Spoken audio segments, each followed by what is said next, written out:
right, we'll go ahead and get started. Thank you all for being here tonight. Olivia and I are really excited to bring this class to you. I'm excited to be able to give alumni an opportunity to do something fun and different. This is the first of its kind virtually. So I'm really excited that you're here. We just have a few Zoom rules. If you could please mute your microphone. There will be a designated Q&A session after each drink is made. And that is where I will address any questions that you may have. If you have a question while we're doing the demonstration, my other colleague, Carrie, will be looking in the chat to make sure that those questions are urgent and you need to know the answer right then. We, of course, will address it then.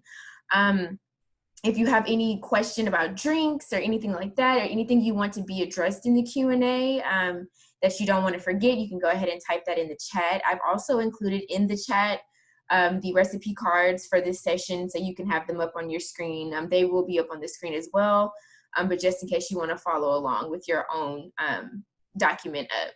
So if you could all be kind and courteous. I know there's sometimes Zoom can be a little crazy, so if everyone could just be kind and courteous and respectful of everyone's space and time, and please drink responsibly, and everyone on the call should be 21 and up. So I'll move on to introductions. My name is Vanity Hill. I am the Assistant Director for Alumni Regional Outreach for the East Coast in the Rice Alumni Office on campus. So I'm tasked with planning events for all of our East Coast regions.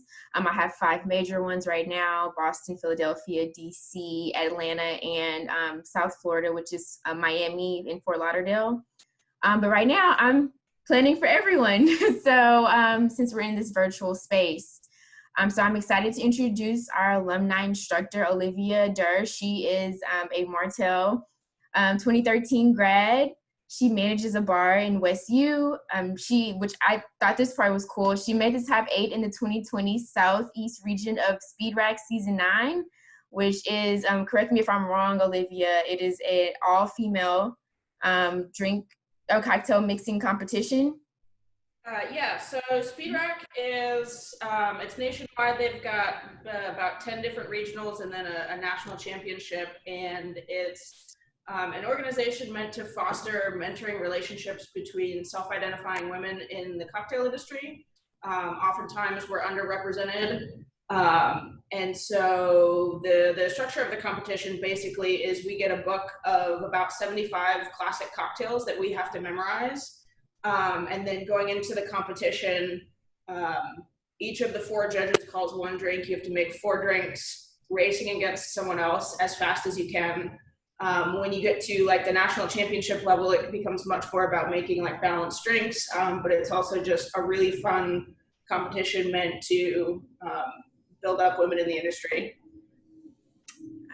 That's awesome. And I didn't know about that prior, but now I'm going to be tuning in.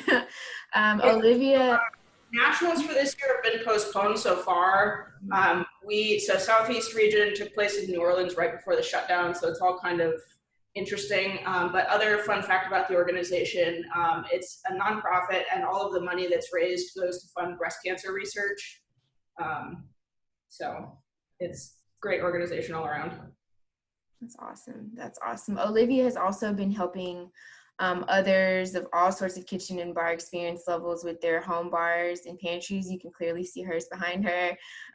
So more complex than mine, but she has been doing that. And so if you have any questions about your home bar or any drinks or anything, you can contact her, direct message her at her Instagram page, which is @OGDerr, and it's here.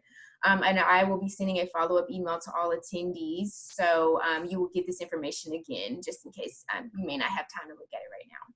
Yeah, anything y'all want to send my way. I've been helping people out. I have experience in kitchens, in bars. So I've had a lot of people message me, been kind of my side hustle during quarantine, like send me a picture, hey, here's what I've got, what can I make? And it's been a lot of fun to help people like come up with stuff that they wouldn't normally think of from the things in their own pantries.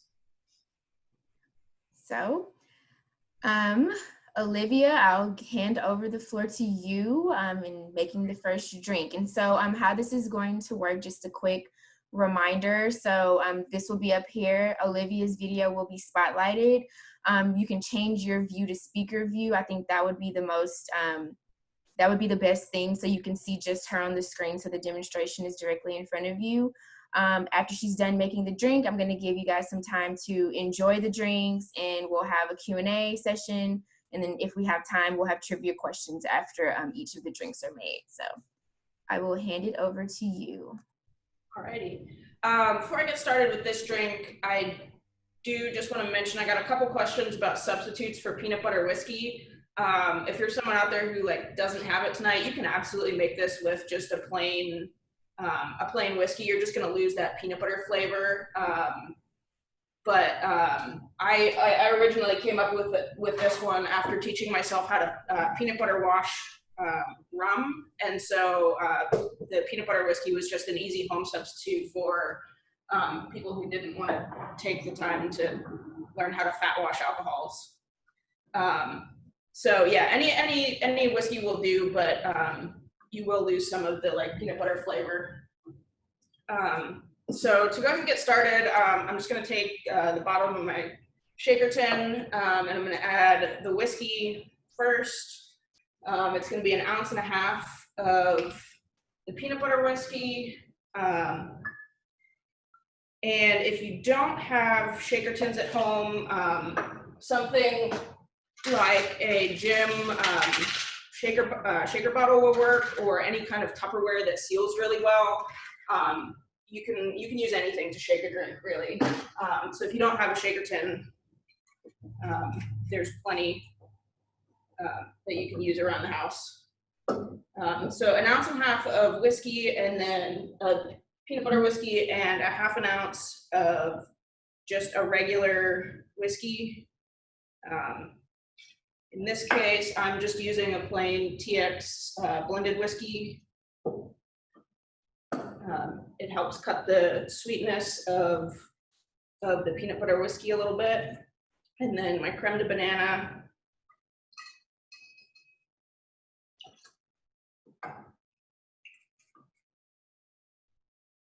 And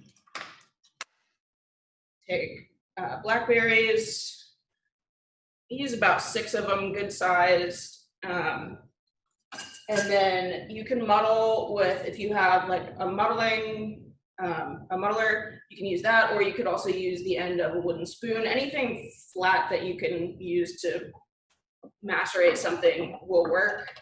And I'm just gonna gently crush them up to break up the fruit.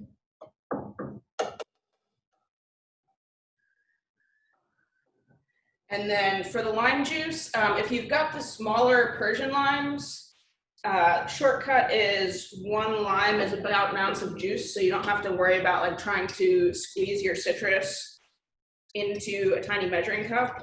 Or if you bought just like pre-juiced lime juice, 1 ounce of that will be perfect.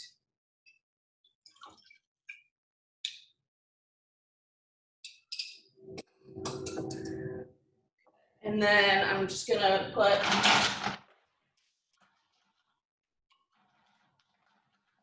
about 8 ice cubes, and I'm just using like your standard American freezer ice. Throw about 8 cubes in there, and then I'm gonna shake it for about 15 seconds. I usually shake it till the tin starts getting a little bit frosty and it's cold in my hand.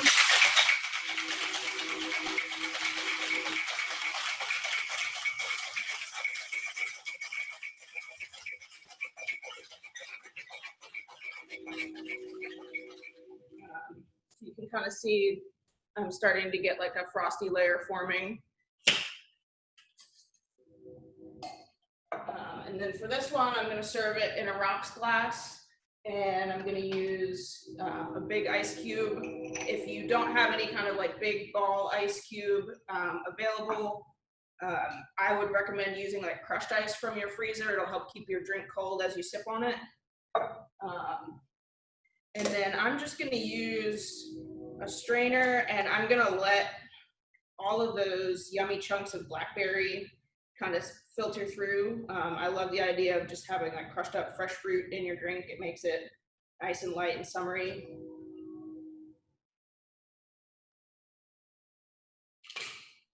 And then from there, I'm just gonna garnish it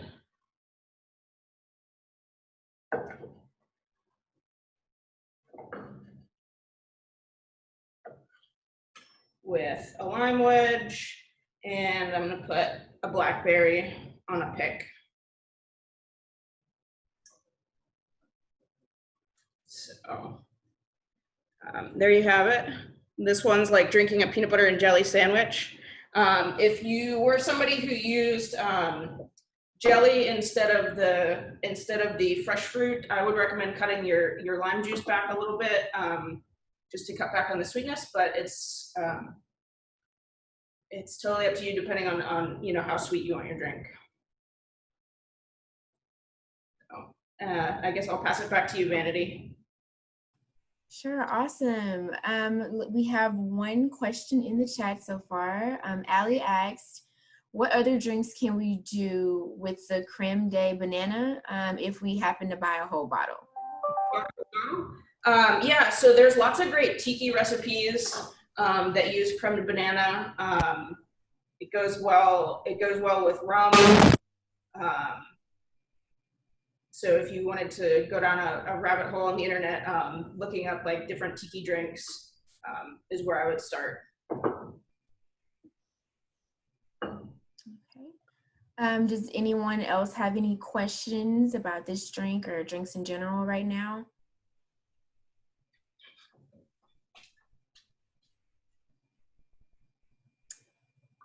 Okay. Denise asked, how much jam? Jam. Okay. If you've got a bar spoon, I was using 2. If you've just got a regular kitchen teaspoon, I would do just like 1 teaspoon.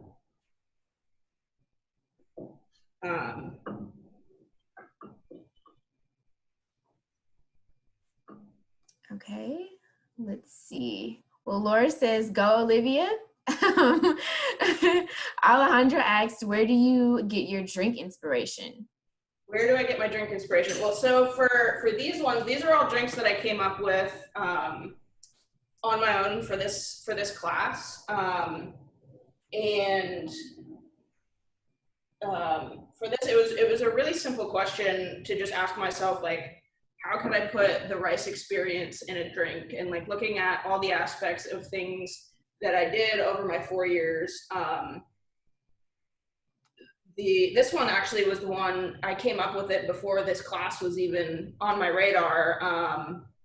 And it was when Vanity approached me about this class, I had decided to substitute the Screwball whiskey because the first thing that came to my mind was Screw Your Roommate. And so that was kind of where the inspiration for this drink came from. And then with the other ones, it's just like, well, other things that are on campus that like lots of people have enjoyed. You could go with beer bike, or cinnamon roll night, of course, was always a big thing. And so it's just like, how can you draw inspiration from things that I experienced and turn that into basically a memory in a cup. Gotcha. Wonderful. Jonathan asks, what's the best way to get the shakers apart after shaking, which I also need to know the answer to. So it's a little magic trick. So when you seal it, first of all, you don't want to seal it straight up and down. Otherwise, you'll create basically a perfect vacuum, and you will not be able to get it open until everything thaws. So when I go to seal it, I've got basically a straight line on one side, and then the rest of my shaker tin is kind of cockeyed. And I just give it like a good tap against the table to seal it. And so then when you're done shaking, I hold it so that the flat part is like in my thumb facing my body. And then I hit it at about 2 o'clock. And I want to try to hit it just under where the lip of that shaker tin is. And you hit it with like the heel of your hand. And so it pops it up. The force of your hand, it's kind of an upward pop. So it pushes the smaller tin off. Awesome. I'm going to try that. So I'm going to try that today and see if that works for me. Yeah. If you're just starting out and practicing, you might need to like hit the crap out of it till you find like that spot. And once you find that like 2 o'clock spot that you hit, it just kind of becomes second nature. Perfect. Kelly said she had to use banana rum because she couldn't find the other. What difference would that make for the taste? So rum is going to be a higher alcoholic content than something like a creme de banana. Tempus Fugit does make fantastic spirits, but there's a bunch of other brands that make great liqueurs. So if you can't find like this one in particular, there are plenty of other brands. That being said, rum is going to be more alcoholic, and so it's going to give it, one, obviously more alcohol in the drink overall, and two, it gives it more of that like burning alcohol sensation, whereas this is going to be sweeter, it's going to be a higher sugar content. And of course, like you can also go down, depending on like exactly how they infuse the banana flavor, of course, will affect how it tastes, but that's a little bit more finer of a question than I can answer here. But yeah, the short answer is it's going to be a boozier drink and less sweet. Okay, and Ricky wants to know what bar you manage. I used to manage a bar called Tropicalis. It's on the corner of Bissonnet and Shepherd, where that gas station where we all used to make late night beer runs was. They tore that down and put in a fancy new building. But as of 2 weeks ago, they closed Tropicalis and they're not going to try to reopen it. So that was kind of disappointing. Well, thank you for being here with us tonight in spite of it. I appreciate it. Everyone, I'm gonna put the next drink. We're gonna make Chef Roger's Cinnamon Roll Fizz next, and the recipe is now in the chat if you didn't receive it in your email. And so I'm gonna give everyone a chance to enjoy their drink, and we're gonna try to enjoy some trivia. I wanna see how much y'all know rice. So let's see.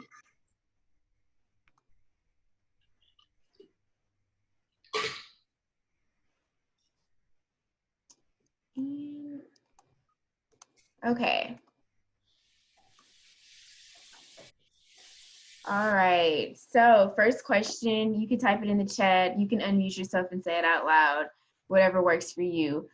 What is Rice University's motto? Is it A, art, science, letters, B, science, letters, art, or C, letters, science, art?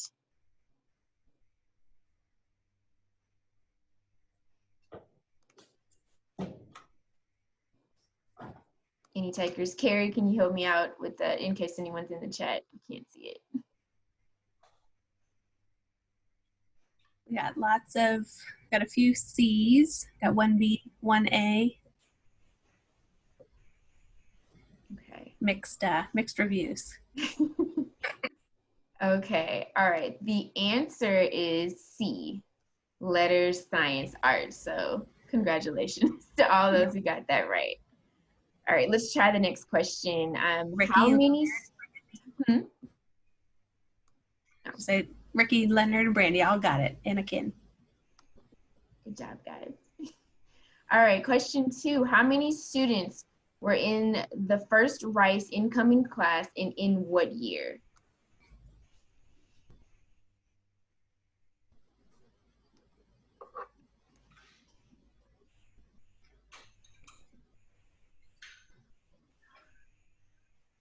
Do we have any takers on that one? Got 2, 3, 30 in 1912, 100 in 1910, 28 in 1912. Okay. Anybody else? 42 in 1912. Okay.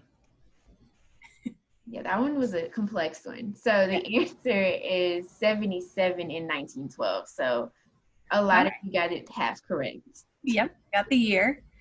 Probably a little off on the number, but that's okay. Okay, so now this third question, I'm gonna need, if you're gonna answer it, I need you to unmute yourself and talk. So how many residential colleges does Rice have, and can you name them all? And Bartell's not a college. Ricky. But Coffeehouse is a college. So we're back at 11. Gotta even it out. Can anybody name all of them? Will Rice is the only one you need to know. I can try. There's Baker, Will Rice, Sid, Hansen, Martell, Duncan, Lovett. Oh boy, I'm gonna feel really bad for forgetting some of these. You I named don't them. even know how many I named. Did you say Weiss yet? Oh, I didn't say Weiss. Yeah, Weiss. I had to count like 6 times when I made that survey for y'all.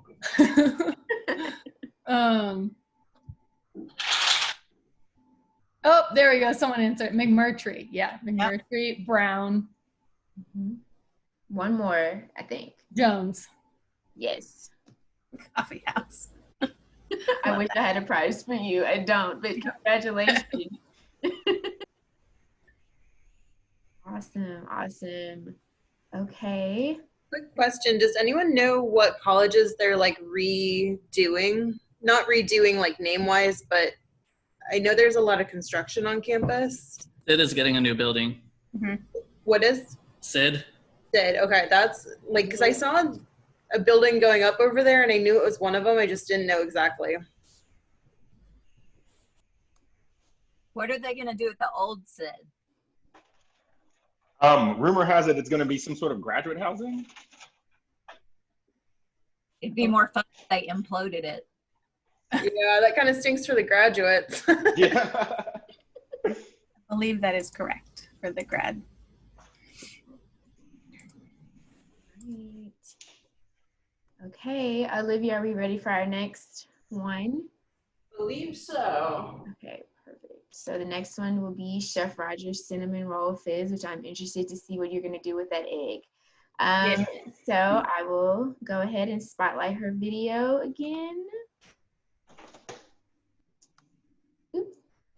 I put it in the chat, and then I know some of you at least received the different drink recipe cards in your email. So either one, you can pull them up on your screen. All right, there you go. Can we Okay. also go just slightly slower? Because I know this one might be a little bit more elaborate. Yes. Okay, thank you. Absolutely. Yeah, so this one is going to be a little bit more complex, and it's a variation on a famous drink called the Ramos Gin Fizz. If you've ever been to Anvil on one of their Anvil 100 days, when a new bartender graduates, that's the reason that it takes like 15 minutes for the line to move, because the way they do it, they like shake it up and chill it without ice. They shake it without ice and then like sit it and chill it so it doesn't get diluted, and it's this whole thing, and it takes like 15 minutes to get it to the right thing. This one is not going to take that long, but it is a little bit more involved than the last drink. So we're going to deal with the egg first. So you're going to take a whole egg, and I learned the hard way when I was developing this drink that pasteurized eggs are a thing, and they don't work in gin fizzes. I made about 6 with pasteurized eggs and wondered why it didn't fizz. So you're gonna take the egg, and you're only actually gonna use the egg white. You're not gonna use the yolk. So the trick to, or my bartender trick for separating eggs is I'm gonna crack it against my tin at about a 60-degree angle. That way I kind of basically make like a little tray to catch the yolk in, and while letting my egg white drip into the tin.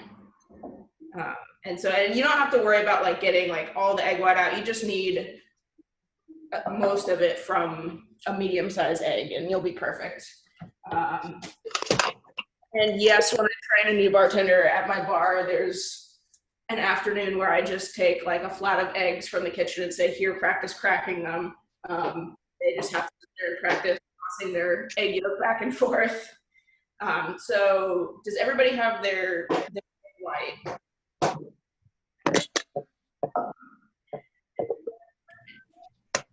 And then you're gonna add your citrus to the egg. So again, one lime is gonna be about an ounce of juice, which will be perfect for what we need here.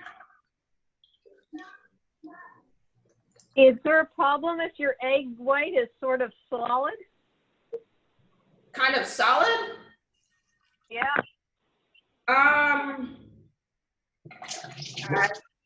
I mean, your egg might be bad. Does it? I mean, I would go by smell, I guess. I've had some where they kind of come out and it like seems to sort of stick together. But if fresh egg that you just bought, like sometimes they're like that. You use Sorry? the whole line? I use, yeah, so my recipe calls for an ounce of lime juice. If you've got the small, like Persian limes, one lime will give you about an ounce of juice, so then you don't have to worry about like, trying to squeeze into a jigger. If you've got liquid lime juice, obviously you can just pour it, but that's kind of the handy shortcut. One lime is 1 ounce. If I ran out of limes, can I use a lemon? Yeah, it'll change the flavor a little bit. Lemon has a little bit more distinct flavor. Lime is considered a more neutral flavor, but it'll absolutely work. I mean, it's citrus is it's absolutely something you can substitute.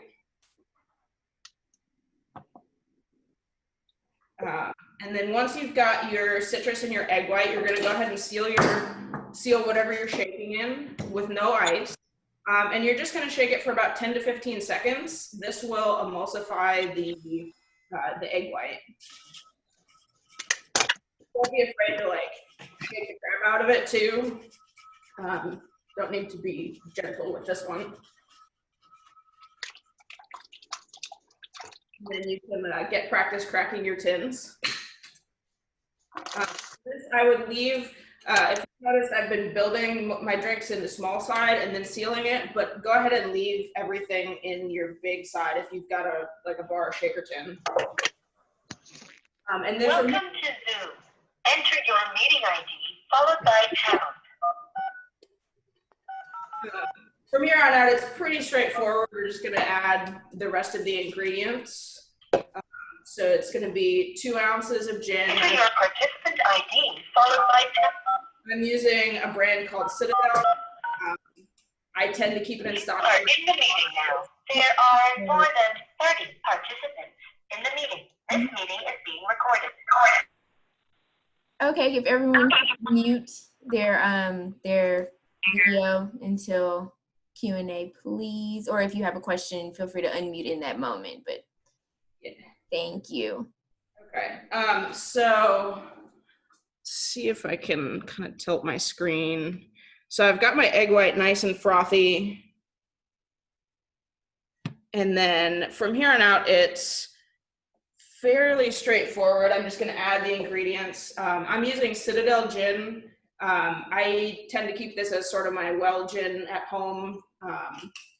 And it's nice for this drink because most dry gins are very juniper forward, which is a very distinct flavor. This is a little bit more balanced, but it's still a dry gin as opposed to like I also tend to keep Austin Reserve at home, and that's a very rosemary forward gin. It's fantastic, and rosemary and a cinnamon roll don't quite go together usually. So that was kind of where I chose this gin from. Olivia, quick question from Ricky. Can we use milk and butter in place of heavy cream? I don't think so. So milk is not going to froth the same way that heavy cream is. You're basically like partially turning this into whipped cream. And so it's not going to froth in the same way. Flavor-wise, I would think that it would work fine, but it may froth quite differently if you use that substitution. So this is basically the cream froths partially into like a whipped cream, and then when you add the Topo Chico, it adds more gas and it fizzes up into like this big drink that's gonna fill this glass with no ice, because the cream will basically maintain that shape as the gas is added from the seltzer water. So does that answer your question, Ricky?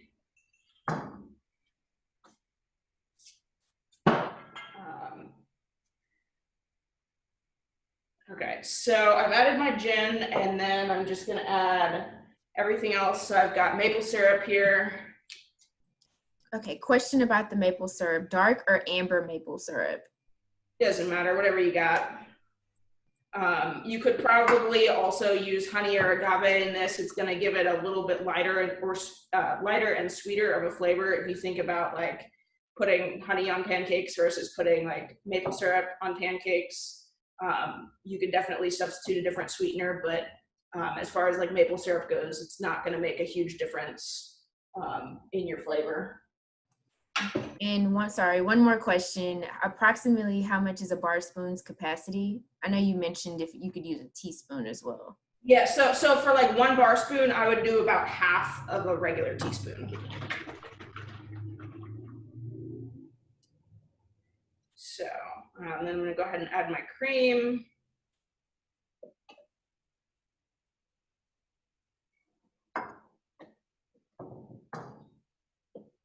And then, so for the cinnamon, I'm just gonna give it 2 good shakes. It's not really a specific amount. Just regular grocery store ground cinnamon.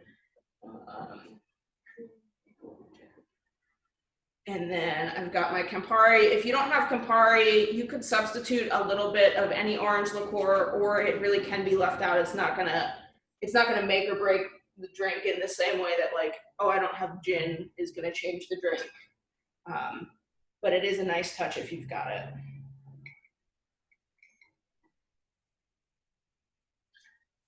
And would triple sec be okay? Yeah. So Campari is a bitter orange liqueur, whereas triple sec is going to be sweeter. So potentially you might, do like a short ounce of maple syrup instead of like a full ounce. That depends on how sweet you want the drink.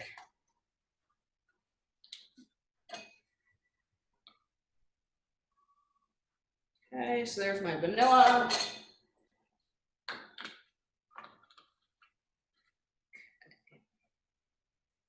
All right, is everybody still with me? Can go ahead and move to shaking, or does anybody have any more questions about what's in here so far?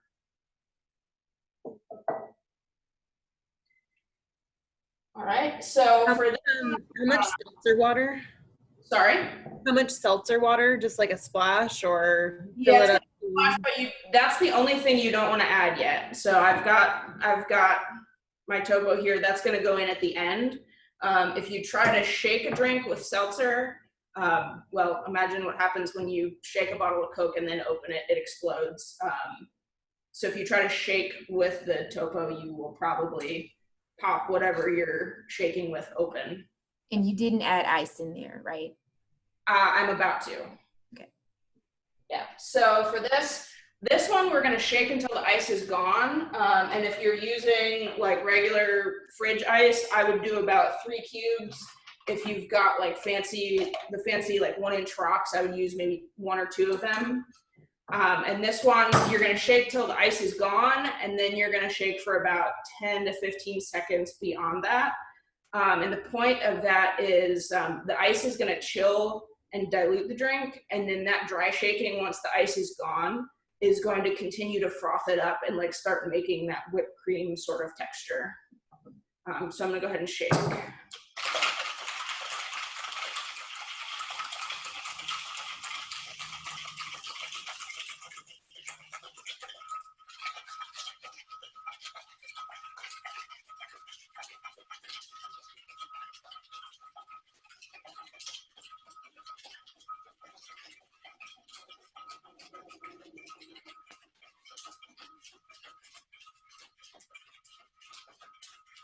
All right, so I can hear my ice is gone, so I'm just gonna keep shaking for a few more seconds.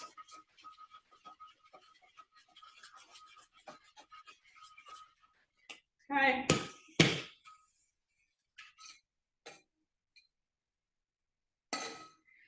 And then for those of us who are good rice kids who definitely didn't steal any servery glasses, you can take your drink, and you don't even need to strain this since there's no more ice in it. You can just go ahead and pour it into your glass. It should be frothy but look fairly dense, and it's going to fill your glass about that much.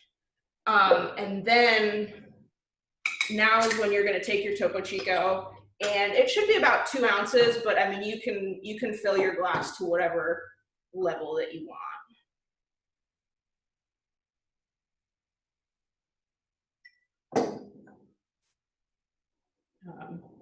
And it should fizz up real nicely. And then, like I said, you've kind of made like a whipped cream and then it basically injected more gas in it. So it should hold that nice frothy texture on top.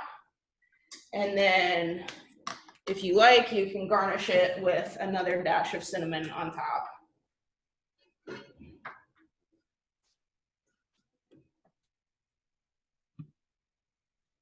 Allie says it smells really good. It smells good, yeah. This one was like the biggest stretch for me because it's not something that we serve anything remotely like in my bar. And like I said, the whole question I asked myself when I was coming up with these drinks was like, how do you put the rice experience in a drink? And I was like, well, I'm pretty sure everybody's waited in line for Chef Roger's cinnamon rolls. How the heck do I make that a drink? And also, I discovered that you can buy servery glasses at A Smart, which is how I actually ended up with these. I did not steal them. So I was like, I've got to work this in. I've got to put a drink in a servery glass. Very nice touch. Perfect. Does anyone have any questions about Chef Roger's Cinnamon Roll Fizz or drinks in general?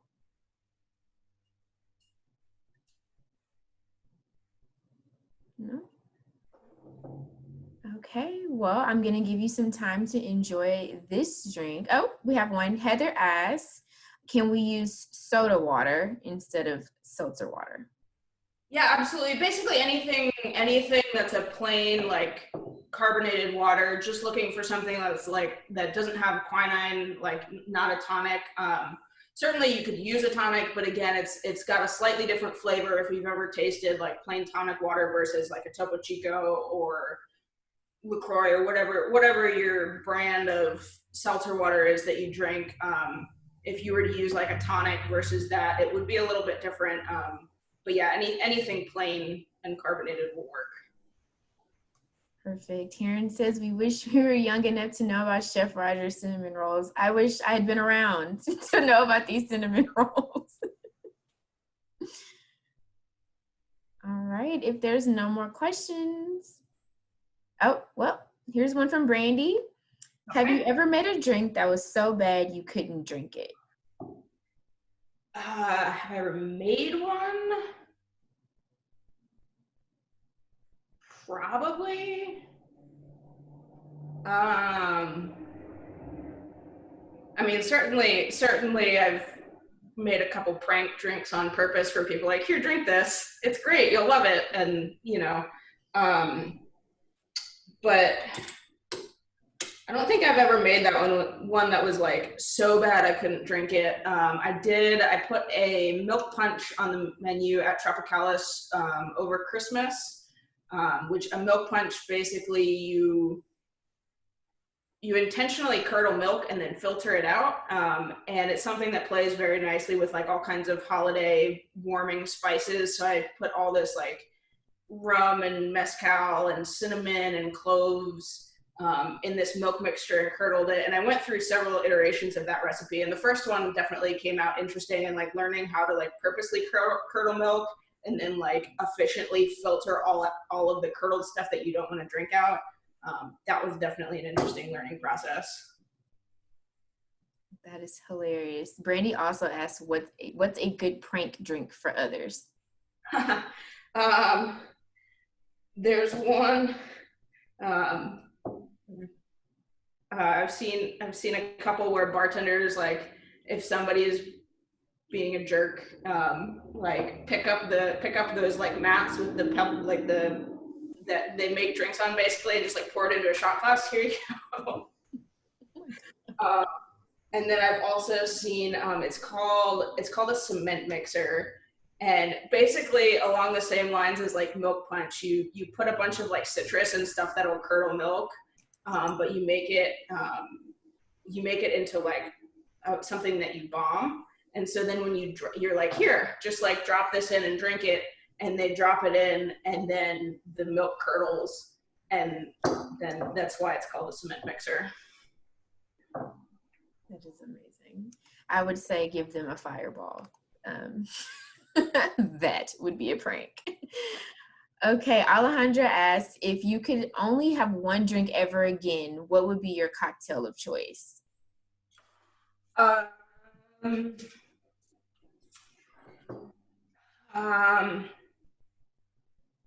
Probably just a good old fashioned. I'm simple. Most of the times, if I'm at home, I'm sipping on just bourbon, or sometimes like a good mezcal or a good gin. But as far as cocktails go, I think I would have to say an old fashioned. Any more questions? Those were good.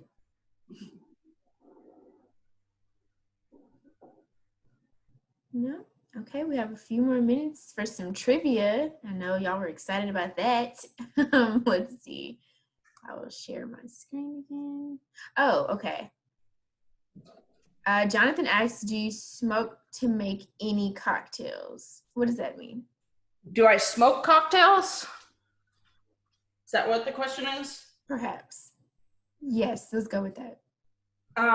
So a friend of mine and I have actually like smoked whiskey at a barbecue trailer at the barbecue cook-off at the rodeo.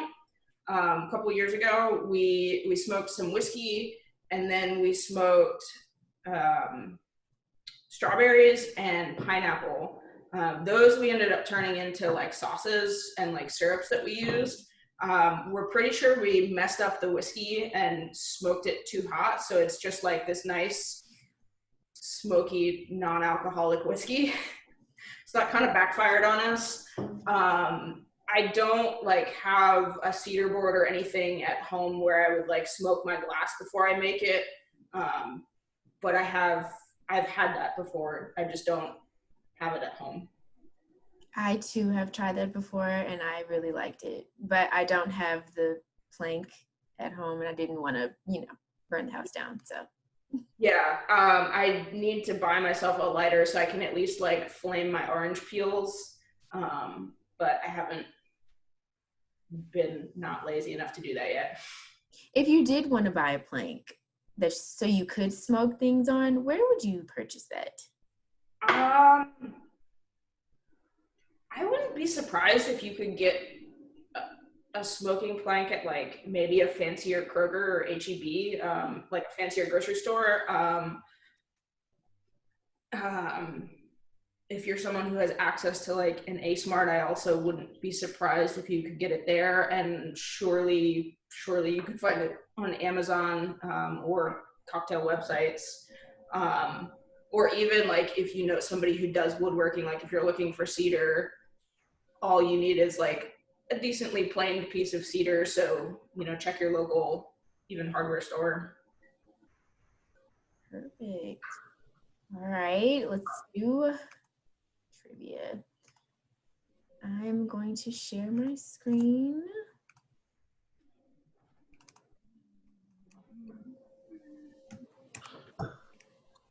Okay, another round of trivia where you can either type your answer in the chat or you can say it out loud and unmute yourself. First question, what does the RICE MOB stand for? Got a few already coming in. Marching Owl Band. Okay, yep, that is correct. Does anybody want to tell us what the Marching Owl Band is?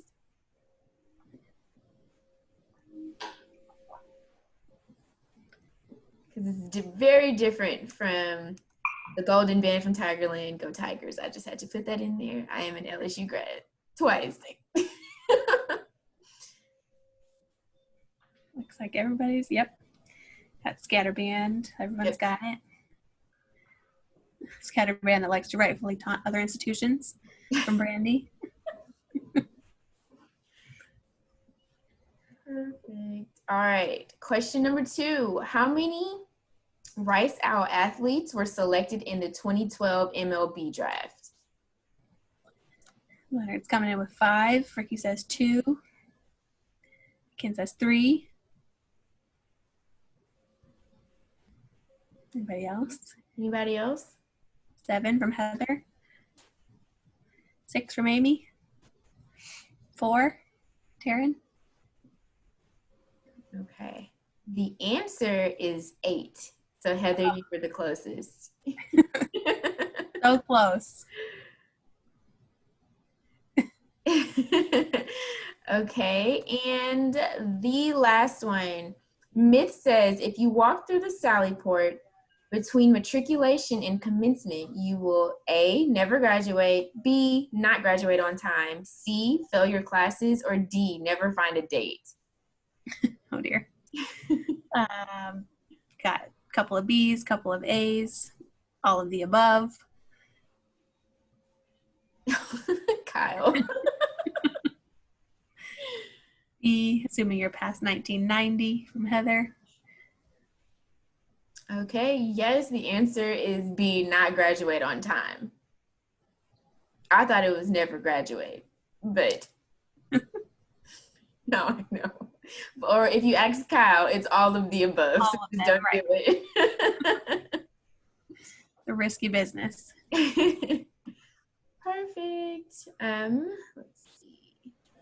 Olivia, are we ready for our last one? Just about. I'll give you guys a few more minutes. How did everybody's drinks turn out?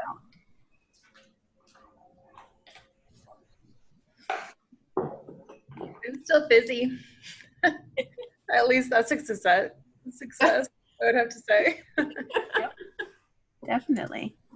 All right, I'm ready when y'all are. Okay, perfect. So our last one is going to be Coffeehouse is the best college with tequila. So let me, a moment. I'm going to put that one in the chat in case you don't have it in front of you, and then we can get started.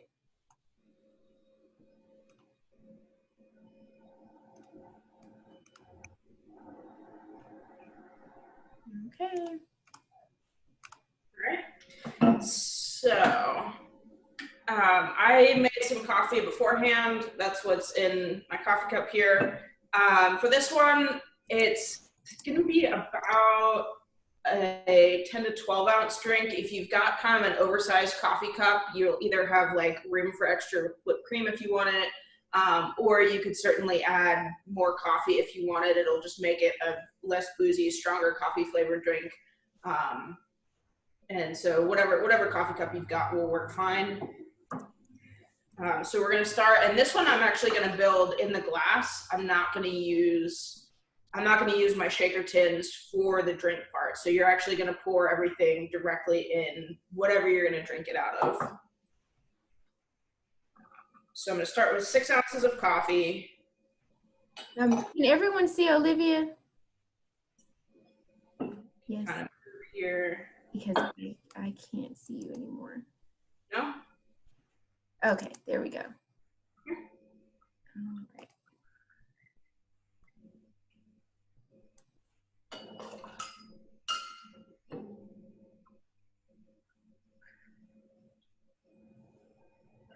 Okay, so I've got 6 ounces of coffee in my mug.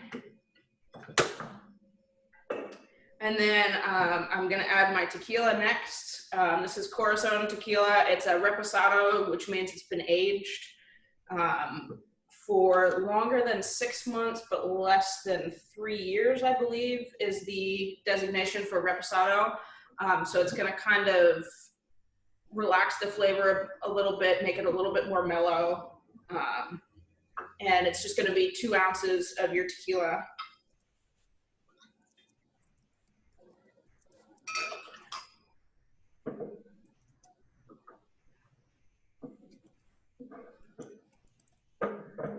And then I'll be using Tempus Fugit's Creme de Noyau. It's a liqueur made from, made with like apricot stones and basically like stone fruit stones. It's very similar to amaretto. In my opinion, it's a little bit more balanced. If you've got amaretto or frangelico, whatever kind of nutty liqueur is your preference, that will work great. And if you're looking for something that's a little bit more on like maybe a spiced side, something like Benedictine would also go fantastic. And of course, then you've got like your staples like Bailey's and Kahlua that you could add. But this, since I wanted to make this like a coffeehouse thing, and of course squirrels are the mascot of Coffeehouse. Sorry, people speed past my apartment. Since squirrels are the unofficial mascot of Coffeehouse, I decided to go with a more nutty flavored drink. So I'm gonna do a 1/2 ounce of this.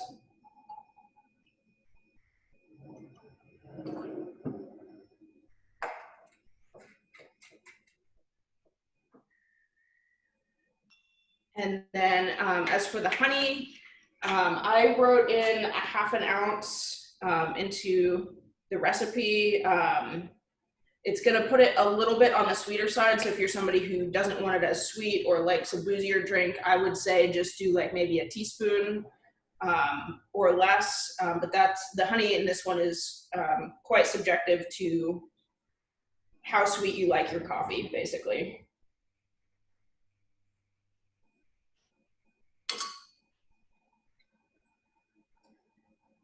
And then from there, just take a spoon and kind of stir it till your honey's mixed in.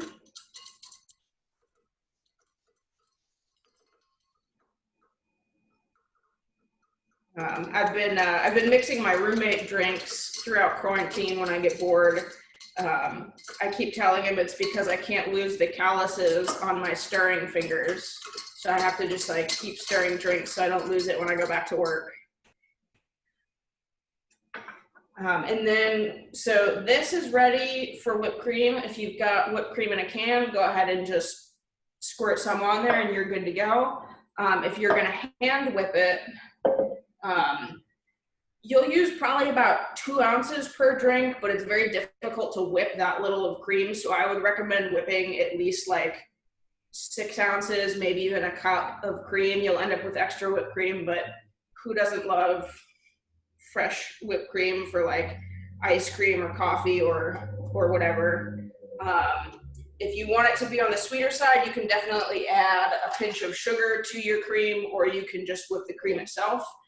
And then if you do have a blender bottle from the gym, taking the ball out and putting it in whatever you're shaking will accelerate making your heavy cream. Normally if I make 6 to 8 ounces of heavy cream, it takes me, I don't know, maybe 30 seconds to a minute of shaking. If I put this in, because it aerates the cream, it creates that like whipped texture faster. And so it only takes me like 10 to 15 seconds to whip.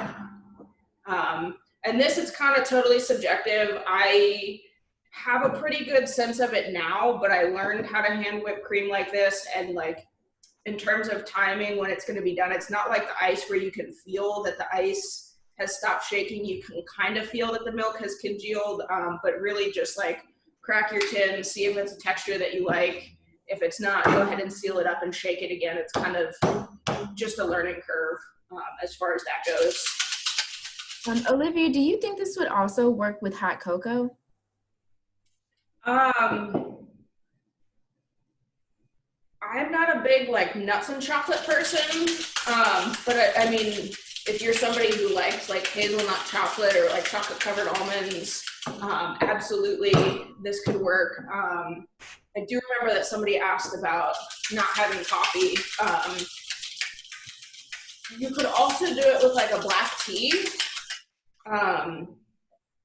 with like a English black breakfast or some other kind of black tea. It's gonna kind of mellow the flavor a little bit because tea is obviously not quite as strong a flavor as coffee is. So in that case, I would maybe cut back the tequila to 1.5 ounces, and then again, still sweeten to taste. But yeah, if you're not a coffee drinker, that's kind of where I would go with that. Okay, and how hot should the coffee be? How what? How hot should the coffee be? As hot as you want to drink it. I made this right before class and put it in a hydro flask, so it's probably pretty hot. I mean, you don't want it like boiling hot because that'll evaporate your alcohol, but it's not like a major make or break point. And you could probably make it an iced coffee drink, but I didn't test as an iced drink. Okay, so I've went to soft peaks basically. I'll show you. It's not gonna quite like spill out, so I might need to use my spoon, but in an ideal world, you would be able to just kind of like fancy pour out your cream and it looks beautiful and it's beautiful and like smooth. If you've ever been to Anvil for their Irish coffee, but whipped cream is delicious in pretty much any form, so.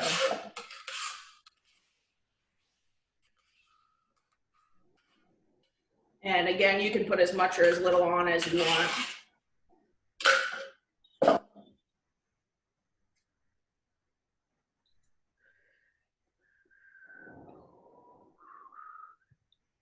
That looks good. Does anyone have any questions about this drink?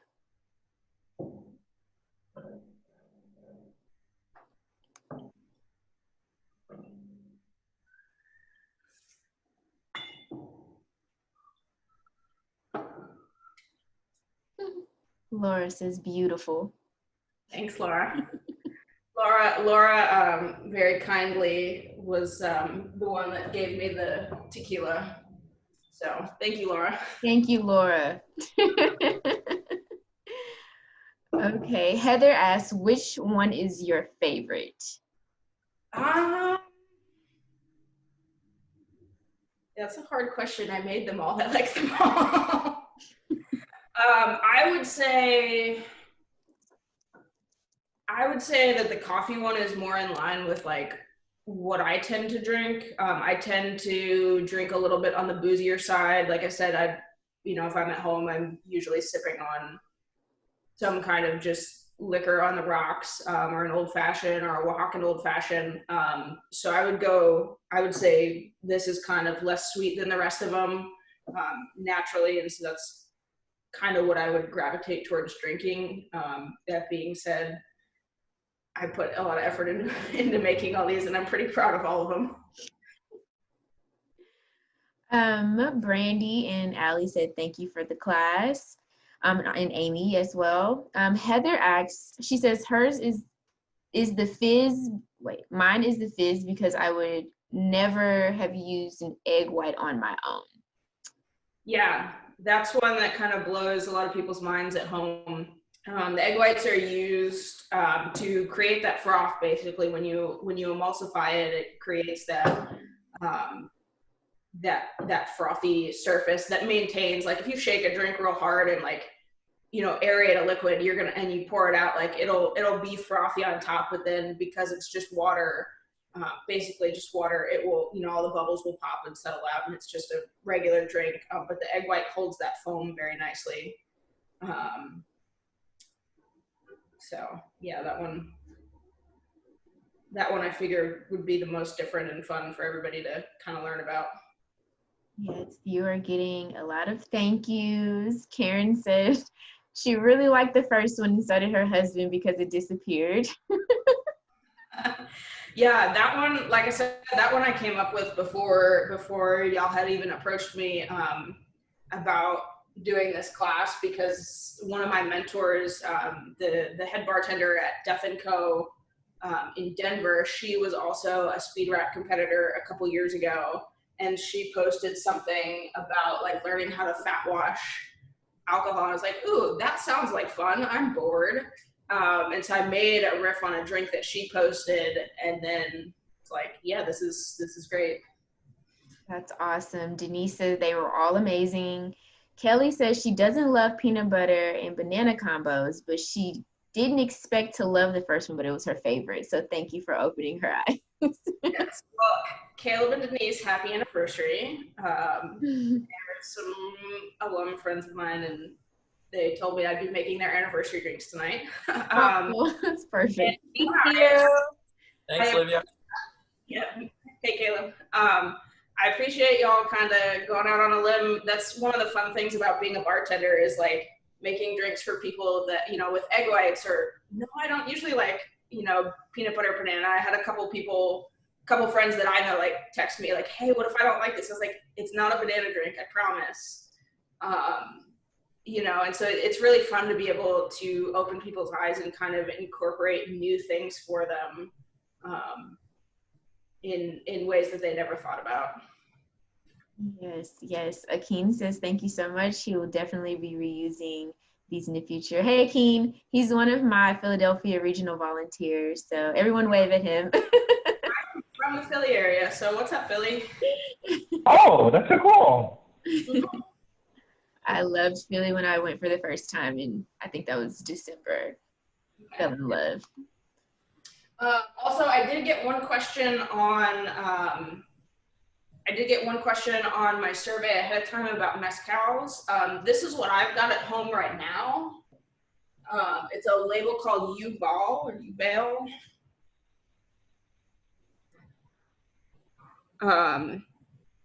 It's nice and smoky. It's not aged, much like along the lines of like a Blanco tequila. It's not aged at all. And it also won't break your bank. A lot of mezcals, because of the way it's made, can get fairly expensive. So I've had some fun like making Oaxacan old fashions and other mezcal drinks with that. The other one that I would recommend if you're looking for kind of like a starter mezcal to start mixing and learning about, Del Maguey's Vida is a great line.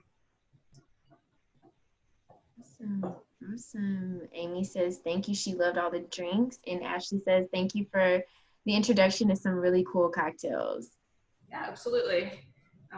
If y'all are interested in learning more, like I said, I've been kind of doing a side hustle. If you want to send me pictures of y'all's home bar, happy to help you out with whatever you've got at home. Yes, and I just put Olivia's Instagram page again in the chat. So if you want to copy and paste that, it'll also be in the follow-up email that I'll be sending out tomorrow. I just want to thank everyone that participated. We had about 32 strong the entire time. So thank you, Olivia, for doing this and making this very interesting for all of our alumni and their spouses. And so if anyone has any additional questions, you can contact her on her Instagram page. And so I'll be setting up a follow-up survey. I'll be sending up information, Olivia's Instagram page again, her background again, the recipe cards, all of that will be coming to you all tomorrow. So thank you. All right, everyone have a good night. Take care, y'all.